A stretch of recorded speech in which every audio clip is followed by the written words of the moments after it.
Lo pernah mikir gini nggak? Kenapa sih setiap peradaban besar di bumi ini selalu berakhir? Mesir kuno, Sumeria, Atlantis, semua punya pola yang sama. Naik, berkembang, terus hilang kayak dihapus. Orang bilang itu takdir. Tapi, gimana kalau ini bukan soal takdir, tapi soal sistem? Sains pun ngasih petunjuk. Contohnya, Gunung Toba, 74.000 tahun lalu, meledak dan hampir punahin umat manusia. Banjir besar diceritain di semua budaya, dari Nuh, Hindu sampai Sumeria. Semua bicara soal satu hal, riset air. Menara Babel, manusia satu bahasa, satu ilmu. Tapi pas mulai nyentuh langit, sistem langsung ngacak semuanya. Kayak bilang, lo udah kelewatan.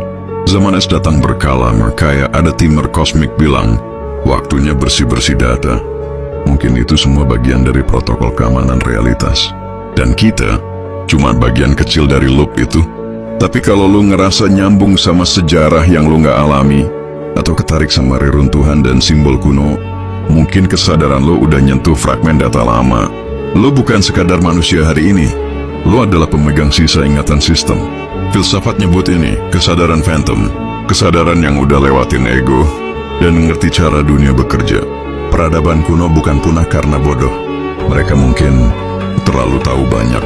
Buktinya, di India ada tanah radioaktif. Padahal nggak pernah ada reaktor nuklir. Tapi Mahabharata nyebut Brahmastra, senjata pemusnah kota, tinggalin racun ribuan tahun. Mirip nuklir, bahkan mungkin lebih gila. Mereka juga nyebut Vimana, kendaraan terbang, chariot langit, blueprint pesawat dari teks Sanskerta. Dan semua itu jalan dengan satu prinsip, energi frekuensi, getaran.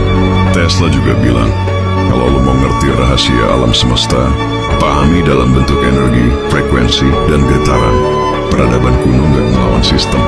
Mereka menyesuaikan diri. Mereka ninggalin simbol batu besar, piramida, bukan buat estetika, tapi sebagai kode abadi.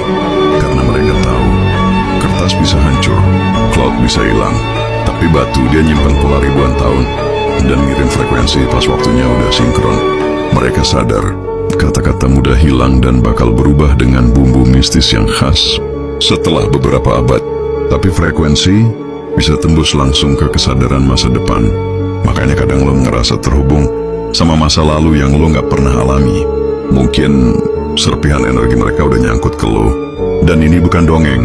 Sebelum mereka punah, udah ada peradaban yang lebih tua lagi, yang sekarang cuma dianggap mitos. Dan ribuan tahun ke depan, kita juga bakal dianggap mitos. Mereka gak percaya pencapaian kita tentang kecerdasan buatan, roket, pesawat, bahkan handphone.